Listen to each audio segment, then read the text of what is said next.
নমস্কার দর্শক বন্ধু। ওং নমো ভগবতে বাসুদেবায় নমো।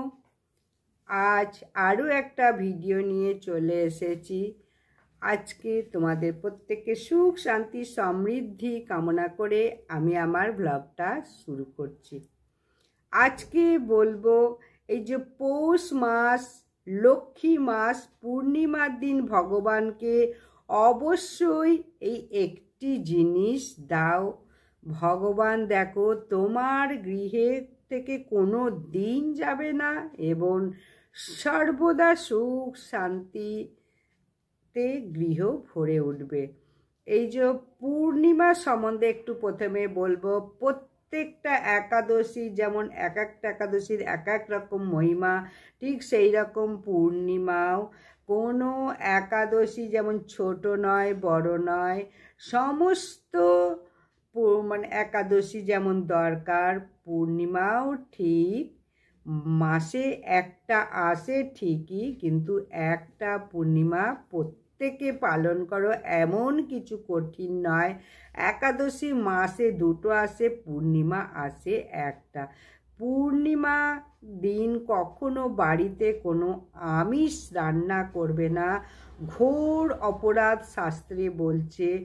যারা বাড়িতে কেউ পালছে না মনে করছো, অন্তত একজন পালন করো, তাহলেও কিন্তু অনেক পুণ্য ফল লাভ পাবে। মাসে মাত্র একটা পূর্ণিমা পালন করলে ভীষণ খুশি হবে মা লক্ষ্মী নারায়ণ, ভগবান শ্রী বিষ্ণু। সত্যনারায়ণের পুজো এই পূর্ণিমার দিনকেই হয়। এই পূর্ণিমা কিন্তু অবহেলা করার জিনিস নয়, প্রত্যেকে পালন করো।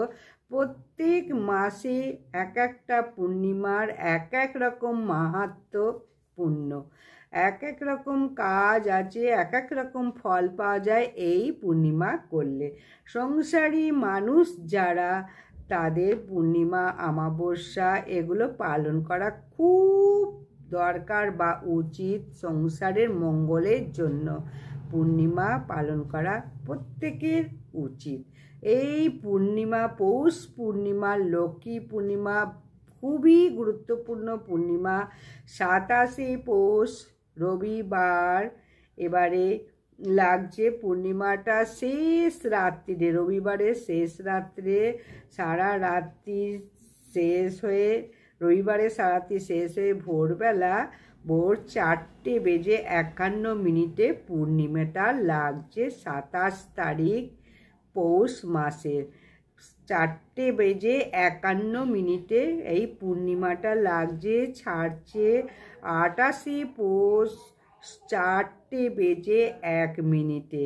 4টের সময়, পরের দিন সোমবার 4টের সময় ছেড়ে যাচ্ছে রাত্রির। তাহলে পূর্ণিমার নিশি পালন হচ্ছে 28 তারিখ, যেহেতু নিশি পাচ্ছে সোমবার পূর্ণিমা। এবারে খুব ভালোভাবে বুঝিয়ে দিলাম পূর্ণিমাটা কখন লাগছে, কখন ছাড়ছে। এইবার বলবো এই পৌষ মাসে পূর্ণিমার দিন, লক্ষ্মী মাস, কি করবে? অত্যন্ত গুরুত্বপূর্ণ মাস। প্রত্যেকে এই পূর্ণিমাটা পালন করো, পালন করতেই হবে।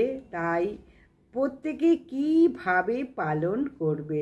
যাদের ঘরে রাধা কৃষ্ণ আছে, যাদের ঘরে গোপাল আছে, যাদের ঘরে লক্ষ্মী নারায়ণ আছে, যারা গোপাল সেবা করেন বা যারা লক্ষ্মীনারায়ণের পুজো করেন, যাদের ঘরে পঞ্চতত্ত্ব আছে, যার ঘরে যা আছে, এই দিনকে বিশেষ করে সোমবার দিন ব্রহ্ম মুহূর্তে উঠে অবশ্যই লক্ষ্মী এবং নারায়ণকে খুব সুন্দর জিনিস একটা রান্না করে গোবিন্দকে ভোগ দাও।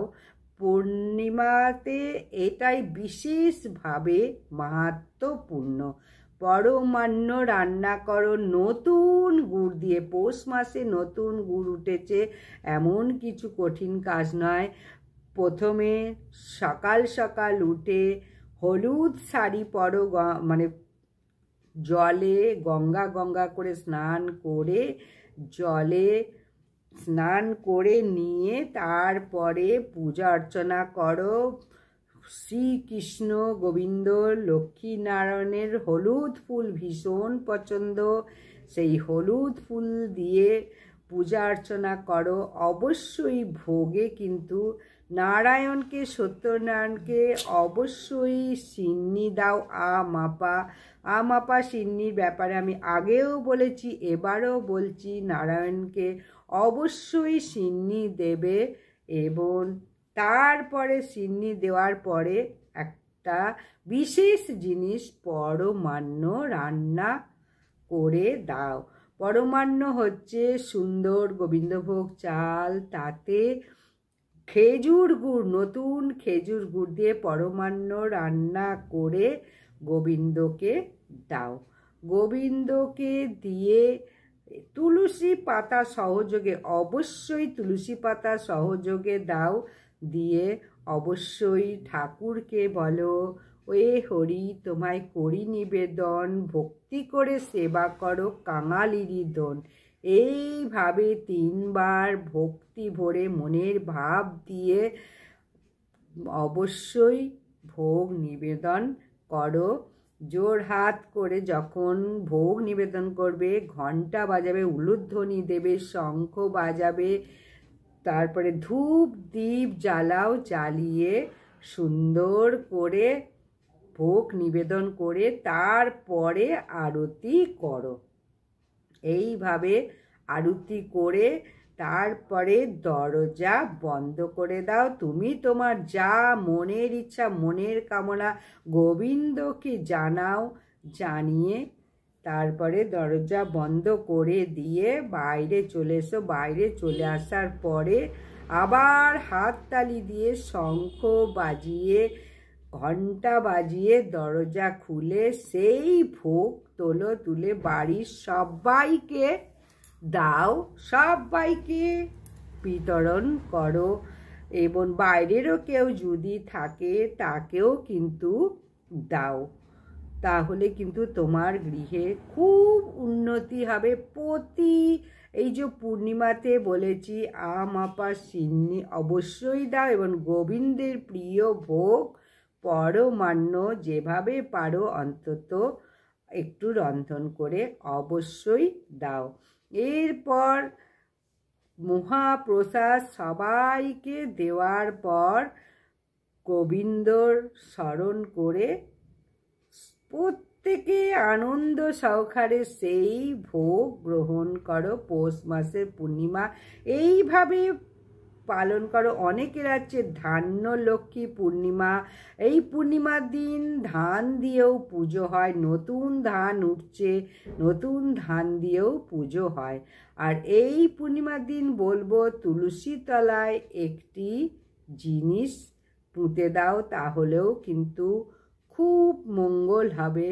মা লক্ষ্মীকে পান, সুপারি, একটা কয়েন, হলুদ এবং একটা কিছু আতপ চাল পানের মধ্যে দিয়ে এই জিনিসটা লাল কাপড়ে বেঁধে তারপরে তুলসীর তলায় এটা প্রথমে মা লক্ষ্মীর পায়ে ওইটা নিবেদন করো। করে ঠিক বিকালবেলা জিনিসটাকে তুলে নিয়ে এসো। নিয়ে এসে তুলসী গাছের গোড়ায় পুঁতে দাও। দেখো তোমার গৃহে কোনো রকম নেগেটিভ এনার্জি প্রবেশ করতে পারবে না। সব সময় গৃহে সুখ শান্তি এবং সম্মান বজায় থাকবে। কোনো রকম অশান্তি বলে কিছু জিনিস তোমার গৃহে তুমি পাবে না। আজকের মতো বিদায় এখানেই শেষ করছি। প্রত্যেকে যদি একটু সমৃদ্ধ হও, ভিডিওটা অবশ্যই সাবস্ক্রাইব, লাইক এবং শেয়ার করে দাও। নমস্কার। ততক্ষণ প্রত্যেকে ভালো থাকো, সুস্থ থাকো। আবার আসছি নতুন একটা ভিডিও নিয়ে।